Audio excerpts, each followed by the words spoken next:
Hey guys. Aku Damelia dan aku akan membuat belajar kamu jadi lebih mudah dan happy. Ayo subscribe. Oke. Terima kasih. Enjoy videonya. Nah, ini adalah kelanjutan dari si akses tadi ya. Sebelumnya ada jar lookup dan ini adalah jar lookup. Nah, jar lookup ini semuanya sudah menggunakan fiber optik, teman-teman. Jadi disinilah ditemukan teknologi fiber optik yang sangat luar biasa, yaitu berupa kaca yang sangat tipis, tapi bisa menghantarkan informasi yang mantap sekali gitu ya. Nah, jar lookup ini itu bisa banyak sekali penggunaannya ya. Ada FTTX.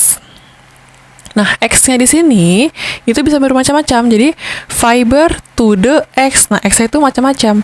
Ada fiber to the home atau ke rumah kita.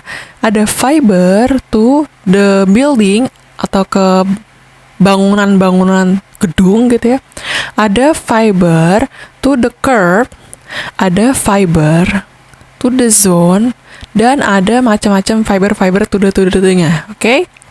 Kita bahas dulu di bagian fiber to the zone ya teman-teman. Nah, ini adalah definisinya. Seperti yang saya bilang, jar lookup itu dia menggunakan apa?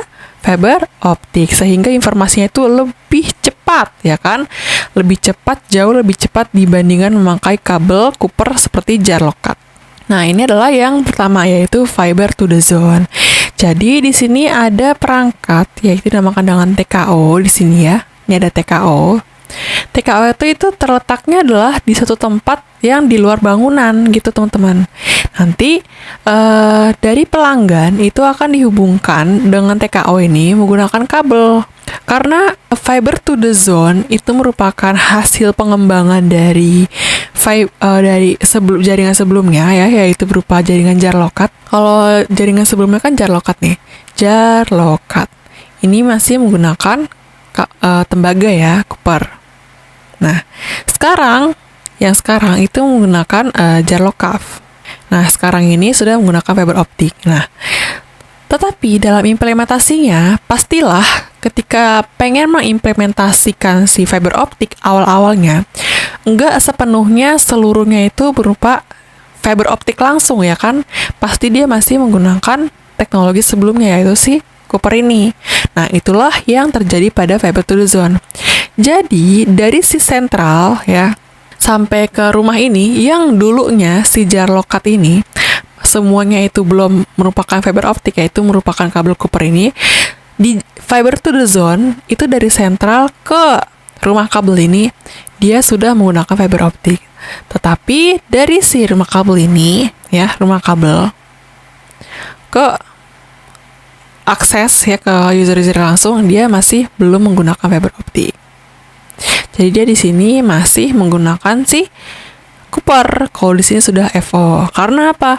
Karena dia masih hasil pengembangan dari teknologi sebelumnya. Kayak misalnya teknologi seluler nih.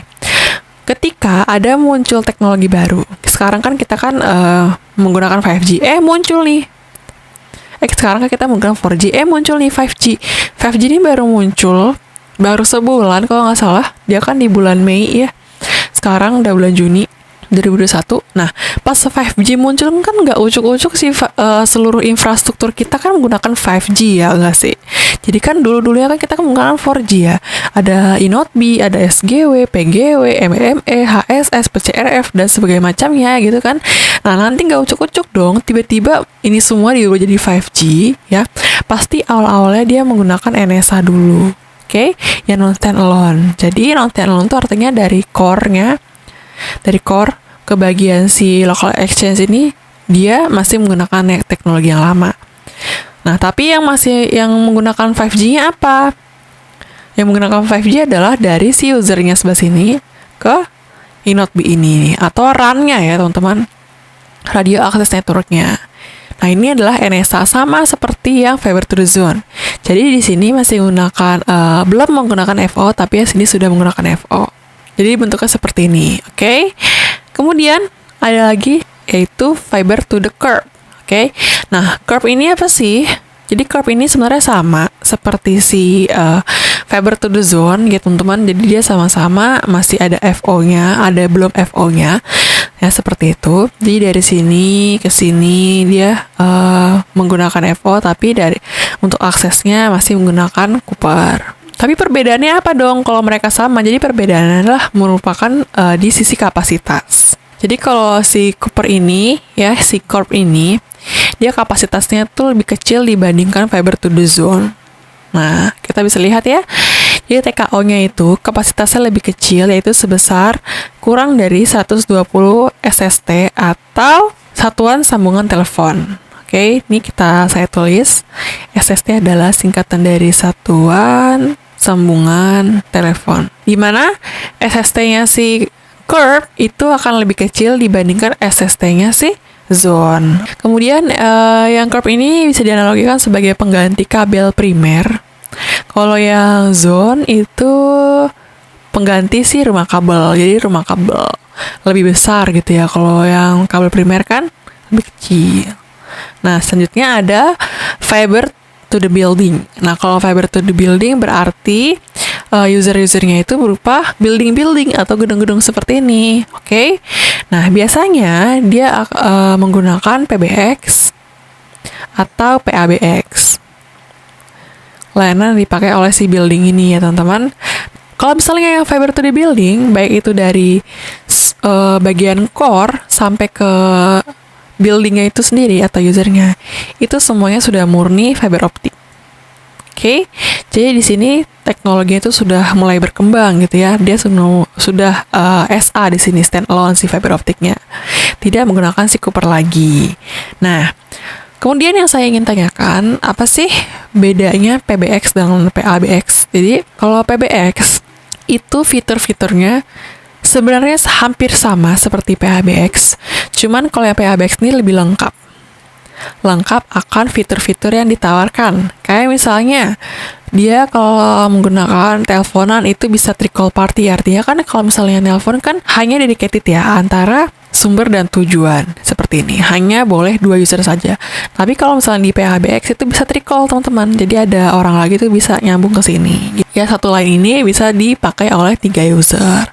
Itu si PABX. Ada juga fitur seperti merekam pesan. Kalau misalnya kita nelpon nih, tiba-tiba teleponnya tuh nggak diangkat, terus dia menyediakan untuk merekam pesan kita langsung. Nanti pesannya itu akan dibaca oleh si tujuannya kalau misalnya dia sudah memegang teleponnya itu. Pokoknya kalau ini lebih lengkap lah fiturnya. Oke? Nah, sekarang kita lanjut ke yang terakhir, yaitu fiber to the home. Nah, ini adalah fiber to the home. Kalau fiber to the home adalah jaringan fiber optik yang digunakan oleh rumah-rumah seperti ini, oleh warga-warga seperti kita, masyarakat lah gitu ya, dimana semuanya ini sudah menggunakan jaringan fiber optik. Oke, sudah lengkap lah semua fiber optik. Nah, yang ditawarkan apa sih di user sebagai user itu? Jadi ada layanan-layanan yang ditawarkan tuh ada 3 ya teman-teman. Itu bisa dinamakan dengan triple play. Layanan yang di provide oleh si FTTH itu bisa disebut juga dengan triple play. Artinya adalah dia bisa digunakan untuk data atau internet ya. Dia bisa digunakan untuk nelpon atau voice, dan dia bisa digunakan untuk TV kabel. Nah, seperti itu. Di mana seluruh jaringan ini sudah murni si fiber optik. Jadi, dia dianalogikan sebagai pengganti si TB. Dengan menggunakan jar lock-off tadi, ya, jaringan yang sudah menggunakan fiber optik, pastinya kecepatan pengiriman datanya itu lebih tinggi, ya kan? Karena kan kaca itu kan pasti mentransmisikan sudah tinggi. Kalau misalnya teman-teman ingin refresh lagi, silakan buka materi tentang perancangan dan fiber optik yang sudah saya buat sebelum-sebelumnya. Nah, kemudian di sini dia menggunakan teknologi SDH atau Synchronous Digital Hierarchy, which is ini menggunakan MPLS ya, teman-teman. Di mana MPLS adalah penggabungan dari IP dan ATM. Oke.